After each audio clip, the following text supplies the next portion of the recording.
ምን ቀንስና ስንት ነው ስጠው ያሽው ማምላክ መግረፍ ነበር ልል አይደለም። እውነቴን ነው የምነግራችሁ። እንዲህ በቃ እንደው ሄደን አመንዝራ ነኝ ማለት አይከብድም? ይከብዳል። እሷን ለእግዚአብሔር መሰዋት ነው። ክብርን ለእግዚአብሔር ብሎ መተው ነው። ራስን ማዋረድ ሄዶ ለካህኑ እንዲህ ያለው ሰው ነኝ። አጠቃላይ ንስሐ የሚባል ነገር የለም። አሁን አንዳንድ ሰው ንስሐ ሲገባ አጠቃላይ ንስሐ ነው ይገባል። ሰርቄያለሁ፣ ዋሽቻለሁ፣ ጾም ገድፌያለሁ፣ አመንዝሬያለሁ አባቴ ይስጡኝ ነው። እንደዚህ ይባል አጠቃላይ ንስሐ የለም። እንዲህ አርጌ እንዲበድዬ እንዲህ አርጌ የምታፍርበትን ዝርዝሯን ተናገር ነው።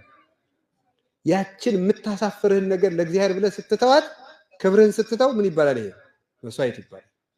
ላንተ ሲል ራሱን ለሰዋ አምላክ አረጋዊ መንፈሳዊ የሚለው ላንተ ሲል ራሱን ለሰዋ አምላክ አንተም ራስን ሰዋ። ለክብራችሁ አትጨነቁለት። ለምሳሌ አንዳንድ ሰው እኔም ገጥሞኝ ስለሚያውቅ ነው። እድሜ እንኳን እዚህ አካባቢ ነው የኔ እድሜ፣ ግን እንደው በዚህች እድሜ የተረዳሁት ብዙ ነገር አለ እንደው መቼስ ከመኖር የሚታይ እና አንዳንድ ምዕመናን ይናዘዙና አንድ ኃጢአት ይናዘዙና አይኔን ያዩታል።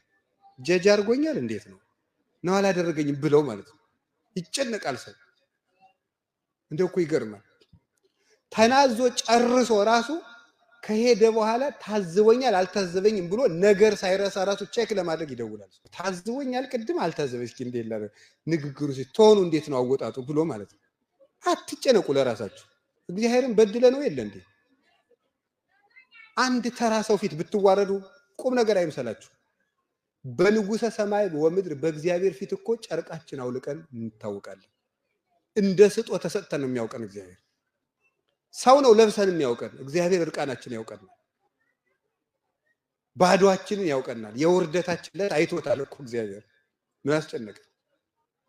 ቅዱስ ዮሐንስ አፈወርቅ ይላል ማቴዎስ ወንጌል ሲተረጉም፣ አንተ ሞኝ በአንድ ቄስ ፊት መዋረድ እና በእግዚአብሔር ፊት መክበር ይሻላል፣ በአንድ ቄስ ፊት ላለመዋረድ ብለህ በእግዚአብሔር ፊት መዋረድ ይሻላል ይላል። ራሳችንን አዋርደን መናገር፣ ለክብራችን አለመጨነቅ። ቢያወራብኝሳ ቢፈር እንደውም አንዳንዶቹ ቀለል ያሉ ኃጢአቶቻቸው መጀመሪያ ተናግረው ቄሱን ፊቱን እያዩ ነው ወደኋላ የሚጨምሩት።